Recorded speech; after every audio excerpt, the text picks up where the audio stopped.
그리스도인의 사랑은 예수님의 사랑입니다. 그리고 예수님의 사랑은 복음 전도의 사랑입니다. 예수님께서는 천국에서 이 세상으로 오셔서 십자가의 죽으심으로 그 구원의 사랑으로 아버지 하나님께서 저희들을 사랑하신다는 그 사랑을 우리들에게 전해 주셨습니다. 이 세상에는 많은 종교를 가진 사람들이 있고 또 종교가 없는 사람들도 그 사람들을 가족들도 이웃들도 많이 사랑하고 살아나가는 사람들도 있습니다. 그리고 종교를 가진 사람들도 자신들의 나름대로의 신앙관을 가지고 사랑들을 전하고 있지요.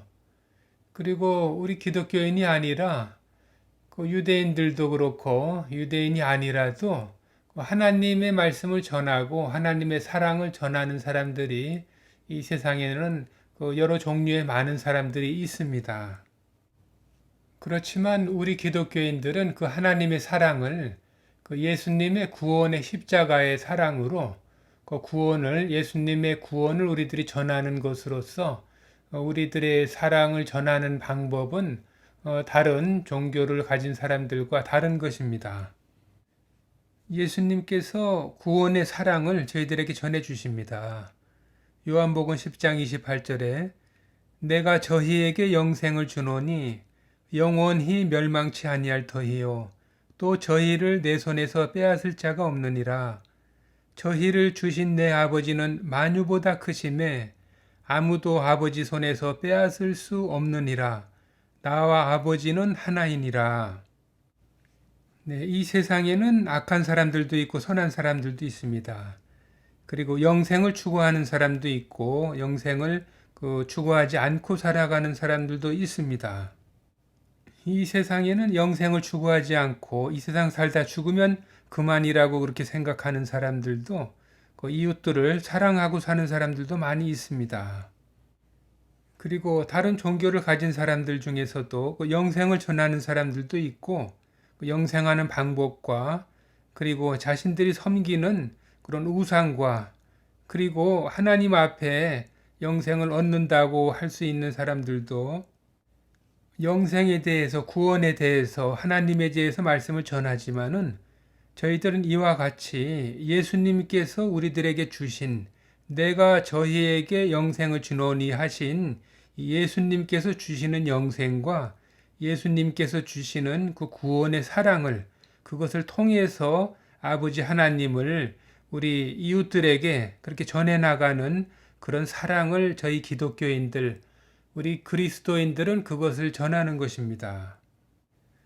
우리 기독교인들은 그런 구원의 복음을 전하기 위해서 좋은 언행을 하고 또 좋은 행위로서 그리고 많은 구제도 하고 우리들이 그런 모습으로 구원의 복음을 전하기 위해서 노력을 하지만 가장 중요한 것은 그 중에서도 예수님의 복음을 전하는 그 사랑이 가장 중요한 것입니다.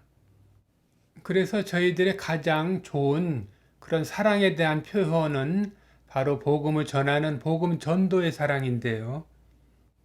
이런 복음 전도는 우리들이 개인적으로 우리 이웃에게 전할 수도 있고 또 우리나라가 아닌 다른 나라에 복음을 전하는 일을 하는 그런 단체들도 많이 있습니다. 그리고 많은 교회를 통해서 우리 이웃 나라들에게 복음을 전하면서 그렇게 나라들마다 복음을 전해 나가면서 예수님께서 말씀하신 땅끝까지 이스라엘에서 시작해서 이스라엘까지 그것을 땅끝까지라고 하는데 그런 복음을 우리들이 많이 전해 나가는 것입니다. 그런데 그 복음 전도의 가장 좋은 방법은 우리들이 그 이스라엘 땅에 가서 복음을 전하는 사람들도 있습니다. 그 많은 선교사들과 그리고 복음 전하는 그 전도자들이 그 이스라엘 땅에 가서 예수님 다시 재림하시는 것을 그 길을 예비한다고 해서 가서 이스라엘에서 유대인들에게 복음을 전하는 사람들도 있지만 우리의 이웃 나라, 우리나라에서 가까운 이웃 나라에 먼저 복음을 전하면 그 이웃 나라에서 더 가까운 이웃 나라에 또 전하게 되고 그렇게 돼서 다시 이스라엘 땅에까지 복음이 전해졌을 때 그때 땅끝까지 복음이 전해졌을 때에 이스라엘 사람들이, 그때 유대인들이 그 성령의 늦은 비에 그 하나님의 그 섭리에 의해서 이스라엘 사람들이 다시 그 예수님을 믿는 구원을, 복음을 받아들이게 되는 것입니다. 예수님의 구원의 복음의 역사는 이스라엘에서 시작해서 그 사도 바울이 이방 땅에 복음을 전했고요. 바울은 이스라엘에서 동쪽인 아시아 쪽으로 복음을 전하고자 했지만 그 성령께서 그것을 막으시고 그 성령의 인도하심으로 서쪽 방향으로 복음을 전하게 하셨던 것입니다. 그렇기 때문에 복음의 역사는 이스라엘에서 시작해서 로마의 복음이 전해지고 그 스페인과 유럽 땅에 복음이 전해지고 영국까지 복음이 전해졌으며, 그렇게 성령의 역사를 따라서 서쪽 방향으로 복음의 역사가 흘러가서 미국과 남미 대륙과 그리고 일본 그리고 한국을 통해서 이렇게 계속 서쪽 방향으로 복음의 역사가 흘러가게 되었던 것입니다. 그렇기 때문에 우리 한국에 있는 기독교인들은 땅끝까지 복음을 전하고 다시 이스라엘까지 복음을 전하는 데 있어서 가장 효율적인 전도 방법은, 그 선교 방법은 우리나라에서 서쪽으로 가까운 중국이라든가 동남아 쪽으로 선교를 하는 것이 가장 효율적인 그런 전도 방법인 것입니다. 이제 중국도 공산주의 나라지만은 벌써 중국에도 1억 명이 넘는 기독교인들이 있다고 합니다. 이제 선교의 역사는 중국도 넘어서 동남아 쪽에서 하나님께서 성령의 역사로서 복음 전도 일을 하시는 것을 우리들이 알 수가 있습니다.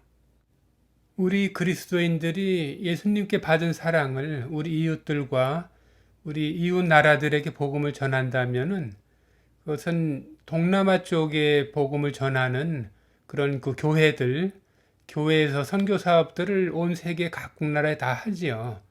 그렇지만 그 교회에서 특별히 그 동남아 쪽에 그 선교를 하고, 요즘 동남아 쪽에 또 기독교 학교를 세우고 해서 동남아 쪽에 지금 성령의 역사로 복음이 많이 전파가 되고 있습니다.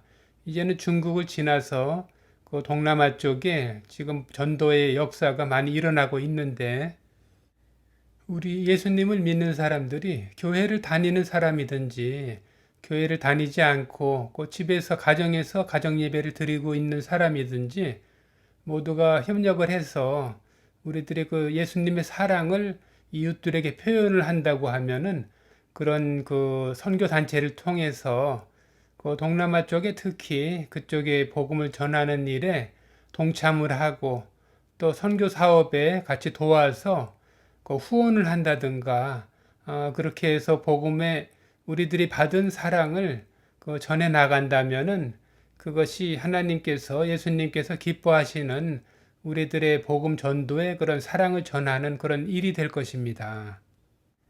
특히 제가 권해드리는 것은 그 선교에 그 동참을 하거나 후원을 하신다면은 이런 그 큰 교단의 그 교회를 통해서 하는 것을 좀 권해드립니다. 왜냐하면 작은 교회 이름 모르는 곳들은 그 이단이 있을 수도 있고요. 그렇기 때문에 그 장로교라든가 순복음교, 또 감리교, 침례교, 오순절교라든가 그런 성결교 같이 이렇게 그 크고 그 체계가 좀 잡혀 있는 그런 것을 통해서 하는 것이 아무래도 믿을 수가 있고, 그리고 체계가 잘 잡혀 있는 것이 선교하는데 더 효율적이라고 그렇게 생각을 하기 때문입니다. 네, 오늘 영상은 예수님께 받은 사랑을 우리 이웃들에게 그 사랑을 어떻게 표현하면 좋을까 하고 그런 고민을 가지고 있는 분들이 있다면은 그 선교에 동참을 함으로써 그 사랑을 표현할 수 있다 하는 것을 전해드리기 위해서 오늘 또 영상을 올리게 되었습니다.